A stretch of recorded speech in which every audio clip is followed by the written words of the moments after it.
Kamusta pong muli mga kababayan? Nagbabalik po muli ang inyong katambay, si Katambay Manong. Dito po sa Tambayan mga kababayan. Magandang araw po muna, tanghali, hapon, gabi. Madaling araw po sa atin lahat, saan man bansa, saan man sulok ng bansa o mundo tayo naroon. Naway maingatan po tayo mga kababayan. Ito po, umpisa na po natin ating kukomentuhan. Ang ating presidente po, talagang hindi po kaya talaga nag-iisip ang presidente, hindi kaya iniintindi o naintindihan ang sitwasyon mga katambay dahil pilit pong itinatama ng presidente po na si PBBM ang GAA. Pilit niya pong tinatama na wala raw pong mali kahit po paulit-ulit niyang rebisahin o tingnan ang kanyang pinirmahang GAA. Itong General Appropriation Act mga katambay. Ang tanong at ang sinasabi ni Congressman Ungab at ni dating Pangulong Duterte ay BICAM. Yung Bicameral Conference Committee report. Doon ang blanco. Kaya lang ang ating presidente, hindi po natin malaman kung ito po ba'y tulog o kaya ay nakatira yata mga kababayan at hindi alam ang sinasabi mga katamay at ginagawa pong bobo ang mga Pilipino. Mga kababayan, pilit pong itinatama ang mali, mga kababayan. Ibang klase po. Hindi naiintindihan ang tanong ng dating Pangulong Duterte at ni Congressman Ungab, mga tambay. Sa bagay, sabi nga po ng mga Pilipino, meron bang umamin? Wala pong aamin na magnanakaw sa kasalanan po nila, lalo ko sila'y nagnakaw. Di po ba, mga kababayan? Pakinggan po natin ang Pangulo na talagang ipipilit po ng Pangulo na talagang ang kanyang napakaganda na ginawa po nila kasama po ang institusyon ng Kamara ay walang pagkakamali at walang nakikitang mali, mga kababayan, ang Pangulo ng Pilipinas. Ibang klase po, mga kababayan. Marami na pong umamin at niyagyaw-yaw. Pati si Stella Kimbo, sinabi na po na meron nga pong mga blanco. At marami pa po senador ang nagsabi, mga katambay. At pati po ang Makabayang Black, Makabayang Black na mismo. Nagsabi po na talaga may mga blanco po ang ginawa po sa BICAM report, mga katambay. Ibang klase. Talagang ang Pangulo, ibang klase po. Talagang ipipilit, kahit mali, ay ipipilit pa talaga para maging tama. Nakakahiya po, nakakahiya. Imbis na tuntunin mo kung sino ang gumawa. Nag-fill up na mga blanco, sino ang nagpuno, naglagay. Na mga congressman ba naglagay? O mga senador ba naglagay? Dapat nga paimbestigahan mo bilang Pangulo ka, hindi yung kinukonsente mo pa. Anong klase? Anong klase kang Pangulo, mga tambay? Di mo ba? Problema na yan Tapos yung problema, pilit mo pa itinatama, problema nga. Ibang klase. Pakinggan po natin ang balita. Pasensya na po. Pangulong Marcos Jr. muling iginiit na walang blankong items sa pinirmahang 2025 national budget. Nagbabalita at nagseserbisyo sa Malacanang si Christian Yosores. Christian. Mix, muling iginiit ni Pangulong Ferdinand Marcos Jr. na walang mga blankong items sa inaprubahang 2025 national budget. Sa kanyang talumpati sa ika-20 National Convention of Lawyers sa Cebu City, pinuri ng Pangulo ang mga abogado dahil sa kanilang sipag at dedikasyon sa pag-aaral at pagbabasa ng daan-daang pahina ng mga kontrata sa kanilang propesyon. Ayon sa Pangulo, siya rin mismo kamakailan ay nagbasa ng hindi lang daan-daan, kundi higit 4,000 pahinang kopya ng General Appropriations Act o batas ng 2025 budget. Ayon kay Marcos Jr., wala talagang siyang nahanap o nakitang blankong items sa budget. At kahit kumpinsidoan niya siya na wala talagang blankong items sa pambansang pondo, sisikapin pa nilang hanapin ang sinasabi ng mga kritiko. Iginit naman ni Marcos Jr. na hindi pinapayagan ang pagkakaroon ng blankong items sa budget, kaya imposible magkatotoo ang puna ng mga kritiko. And so for those of you, and up to now, I cannot find those damned blank items. We'll keep looking. We'll keep looking. But I really am convinced that they simply do not exist because it is not allowed to exist. So for those of you who think the presidency is just handshakes, photo ops, I assure you that fine print is alive in my office as well. Sa serbisyo mo sa Malacanang, Christian Yoso. Palakpakan pa mga tambay, Palakpakan. Palakpakan pa po ang talagang nakuha po ng Pangulo, mga tambay. Ibang klase, Tapos na nga eh. Mapambihira naman, no, Mr. President. Oh. Kayo po ay Pangulo ng Pilipinas. Ganyan lang po kayo mag-isip. Kinukonsinti nyo pa ang gumawa po. Imbis na imbestigahan nyo at itama ang pagkakamali. Dahil pera po ng bayan yan. How many trillions po ang pinag-uusapan? Trillions! Hindi po 100 piso lang ang pinag-uusapan. Hindi po 100 piso lang ang budget ng Pilipinas. Trillion. Tapos, may problema na nga. Ipinasa sa BICAM, ha? Nagbalangka sila. Pinag-usapan nila. Inaprobahan nila sa BICAM Conference Committee. May report na nga, report. Yung report mismo, no? Gagawin na po nilang bills. Gagawin na po nilang bill. Kaya nga po dadali na sa GAA, magiging GAA na. Di ba? Dito sa General Appropriation Bill. Dito po nagkaroon ng problema. Di po ba? Pagdating po dito sa GAB, mga tambay, di po ba? Pagdating sa GAB, wala na. Yung ginawa po nila sa BICAM report, yung mga blanco ron, napuna na, tapos na. Meron na sa GAB. Pagdating sa Pangulo, kompleto na. Kaya nga yung pinipilit ng Pangulo, malabong mangyari yun. Dahil unang-una, hindi po kasi yata siya pinadalan. Hindi po yata siya pinadalan sa email niya. Katulad na natanggap ng mga congressman. Katulad ni Congressman Ungab, naka-receive siya dahil siya isang congressman. Yung ginawa sa BICAM, yung BICAM report, nabigyan sila by email ng kopya. Kaya nga po, nakapag-print siya nitong mga ginawa nilang report sa BICAM. Di po ba?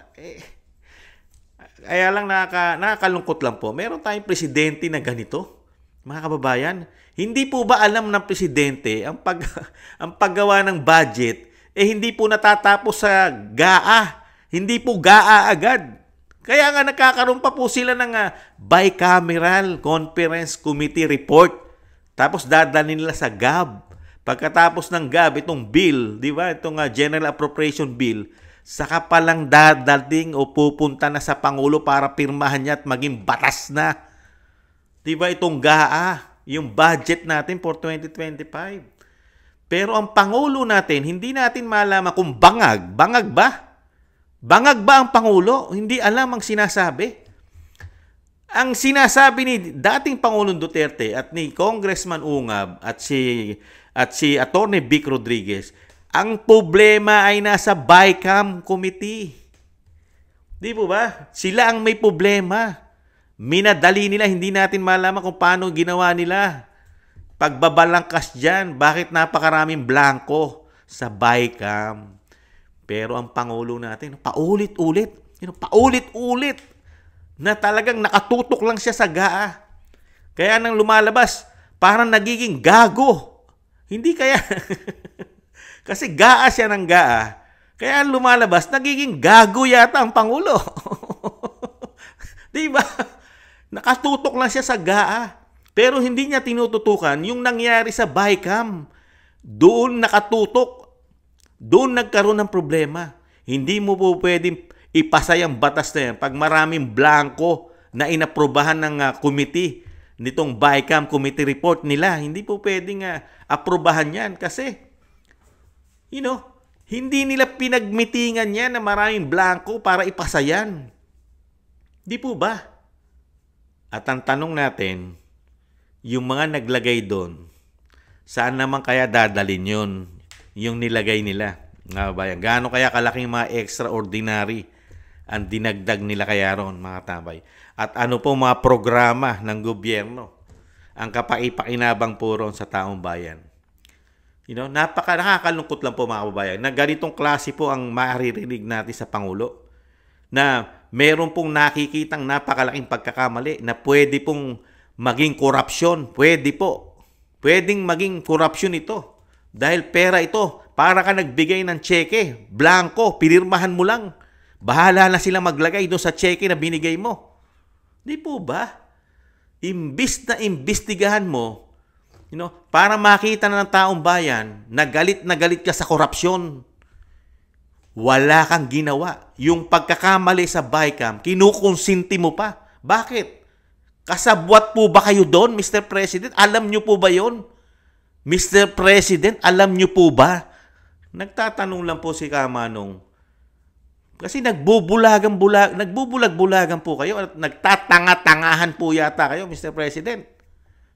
Sa nangyayari po, pilit nyo pong itinatama ang mali. Mali na nga doon sa BICAM, tapos dadalhin nyo sa dulo, pinakadulo na yung GAA. Pipirmahan nyo na lang. Baka po may alam kayo, Mr. President. May alam po ba kayo sa nangyari? Kaya pilit nyo po ipinagtatanggol at itinatama.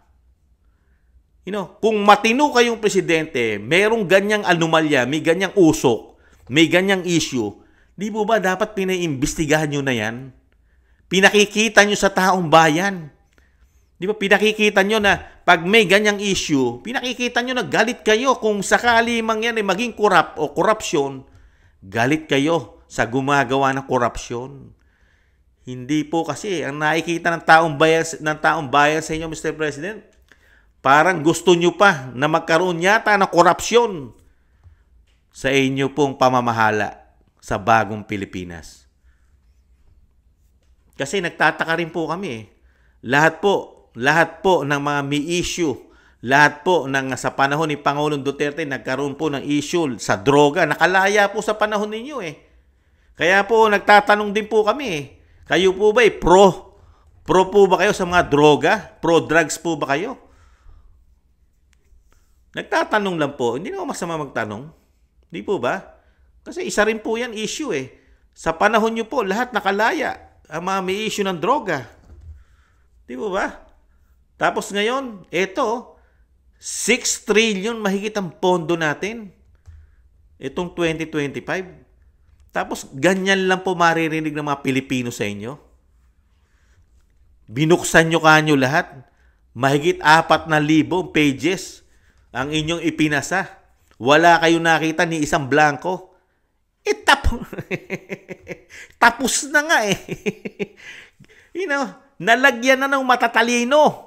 Yung napakatatalinong tao o politiko, sila ang naglagay.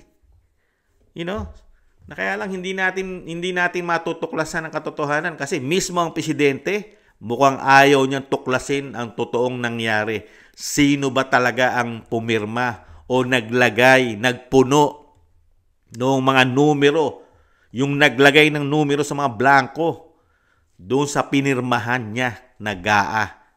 Itong General Appropriation Act. Di po ba? Alam mo kung naging anak ko lang kung naging anak ko lang si Mr. President at ako ang tatay, pupuntahan ko ang presidente kung ako ang tatay. At ibubulyawan ko. Ano sasabihin ni Kamanong? Imbestigahan mo. Huwag mong konsintihin. Kinukonsinti mo sila. Imbestigahan mo.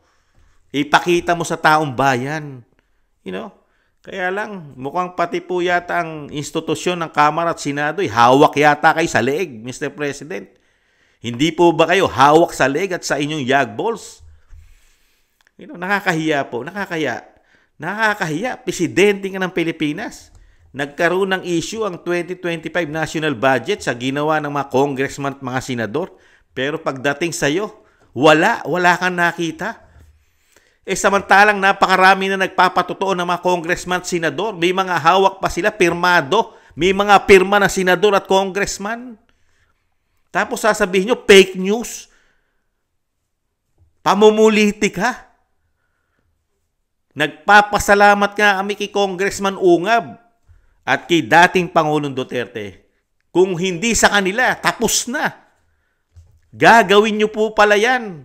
Gagawin po pala ng bagong Pilipinas yan. Gagawin po pala ng institusyon ng Kamara at Senado yan. Na laging ganyan po ang gagawin nila sa budget natin, ang 6 na taon. Puro blanco, okay lang. Sila na maglalagay, magpupuno ng mga extra ordinary. Kasi nangyari po sa DepEd yan eh. Di ba? Ano sabi ng Vice President? Nung nakaraang budgeting, 5 billion ang pondo sa pagpapagawa ng mga eskwelahan. Hindi pumayag ang Vice President na makuha po nila. Ano ginawa daw nila? Dinagdagan nila yung budget ng DepEd para sa mga pagpapagawa ng eskwelahan. Ginawang 15 billion daw. Yung 10 billion wala sa proposed budget o proposal budget ng Vice President sa DepEd. Di po ba? Nalalagyan ng extraordinary daw. Kaya yung mga blanco na napakarami, hindi po ba ito parte ng extraordinary, Mr. President? Kaya po nagtataka po mga Pilipino, ganyan po kayo. Ano po, kaya po lalagana po pala korupsyon sa ating bansa dahil wala po pala kayo nakikitang pwedeng maging korupsyon o magiging korupsyon. Wala po. Ibang klase po kayo. Kahanga-hanga po kayong Pangulo. Basta po kaalyado nyo, protektado po yata ninyo. Pati ang pera po namin, mukhang magdedelikado po sa sobrang pagpuprotekta po yata ninyo sa mga kaalyado nyo, Mr. President. Nakakahiya. Nakakahiya. Nakakahiya po nangyayari sa ating bansa. Imbis na imbestigahan mo, tukuyin mo kung sino yung tao na naglagay doon sa mga blanko ng numero para makumpleto ang pipirmahan ng Pangulo, itong GAA na pinipilit niyang wala siyang nakita na blanko. Nakakalungkot lang na ganito. kaya yan mga kababayan, pag naging presidente ang Vice President Sara Duterte, o tingnan lang natin, malalabas po yan kung sino tama. Kung tama ba yung GAA na sinasabi ng presidente o yung ginawa po na pagkukulang na napakaraming blanco sa BICAM Conference Committee Report nila ng Senado at Kongreso. Diba? Ay nako. Puro issue po ng kaperahan ang nangyayari po sa atin, Mr. President. Pero sa inyo, ibang klase, imbis na itama mo at usigin mo yung mga senador na gumawa niyan o mga congressman kung sino man ang gumawa niyang budgeting na yan para yan ay mablanko. Hindi kaya blanko na rin po ang utak ninyo, Mr. President? Nakakalungkot lang, meron tayong ganitong presidente. Nakakaamoy na marami ng ebidensya. Hawak mismo mga congressman. Pati nga Makabayan Black, may hawak po sila na talagang maraming blanco ang ipinasa nila sa bicameral. Yung ipinasa nila, inaprubahan nilang report dito sa bicameral conference committee nila, itong report nila, para po maging gab dito po sa General Appropriation Bill, para po ito maiakyat na at mapirmahan na itong GAA na pinagmamalaki ng presidente natin na wala siya nakita ni isa. At hindi raw po pwede. At hindi po pwede sa kanyang administrasyon. Ang iniisip po ng mga kritiko, mga kababayan, napakalinis po ng administrasyon po ng Pangulo. Sobrang linis, mga kababayan. Nakakapagtataka. Sa sobrang linis, pati nga survey, napakataas nila, mga kababayan. Katiwa-tiwala po ang administrasyon natin ngayon. Katiwa-tiwala. Good luck na lang po, Mr. President. Kung tatanungin po mga Pilipino, pamimiliin, mahirap na po magsalita. Baka hindi po kayo piliing presidente kung pamimiliin po ang mga Pilipino sa panahon po ngayon na magtatatlong taon na. Wala pong inatupag ang inyong pamahalaan. Puro yata pagkakaperahan. Puro issue ng pera. Ang lalaki, trillion, billion of money. Pati po ang inyong asawa, Mr. President, may issue rin po. Hawak ng Vice President ang issue po ng inyong asawa, Mr. President. Kumukolekta daw po ng pera na hindi naman halal ng bayan ang inyong First Lady. Kaya po, pag hindi nyo po napabagsak ang Vice President, pag hindi nyo po yan napabagsak, delikado po kayo, Mr. President. Delikado po ang inyong pinsan si Tambaluslos. At delikado rin po ang inyong asawa, Mr. President. Pag hindi nyo po napabagsak ang mga Duterte, lalo ang Vice President. Sa tingin ko, may kalalagyan po kayo sa Vice President. Sa dami po na hawak ng Vice President na ebidensya po sa inyo. Ganon din po ang dating Pangulong Duterte na isang damukal daw po ang ginawa ng inyong administrasyon na istapa sa mga Pilipino. Kaya po, apurahin nyo po, Mr. President. Apurahin nyo po na apurahin ang paninira di umano sa mga Duterte, lalo sa Vice President. Dahil pag hindi po nakalusot din ang inyong mga kaalyadong senador at mga congressman, baka maaga po at magkabaliktad po, Mr. President. Baka kayo po ang ma-impeach sa ginagawa niyo po sa pera ng mga Pilipino. Walang proteksyon sa inyo at ang mga proyektong mga pangako nyo na puro pako po yata, mga babayan. Puro pako. Kaya apurahin nyo po. Kung matuloy ang halalan at matalo ang inyong mga kaalyadong congressman, lalo ang grupo ng Quadcom, Mr. President, baka iba na po ang mangyari. Lalo kung ang speaker ay hindi na inyong pinsan. Baka lahat po ng gusto ng taong bayan, unang-unang ma-impeach po kayo, di umano, ay baka po yan ang maunang mangyari po sa inyo. Kaya trabahuhin nyo po ng trabahuhin ng mga Duterte. Galingan pa po ng mga detractors. Lahat po, pakilusin na po lahat. Ang mga trolls, ang mga detractors po, mga tamay, galingan nyo pa po ang demolition job sa mga Duterte, lalong-lalo sa Vice President. Magdoble kayod na po kayo. Gawin nyo na po lahat. Pati po ang survey, lahat po ng survey, paputukin nyo na talagang napakataas po ng inyong mga rating. Kasi kung hindi po mananalo ang inyong kaalyado, palagay ko, shoot po kayo sa balde, Mr. President. Kaya ang huling halakhak ay mukhang sa Vice President mangyayari, Mr. President. Mahirap na po. Baka yung inyong mga kakampi, yung inyong mga proteksyon, ay baka mawala na po yan sa susunod, mga tambay. Sa susunod na kongreso. Good luck na lang po.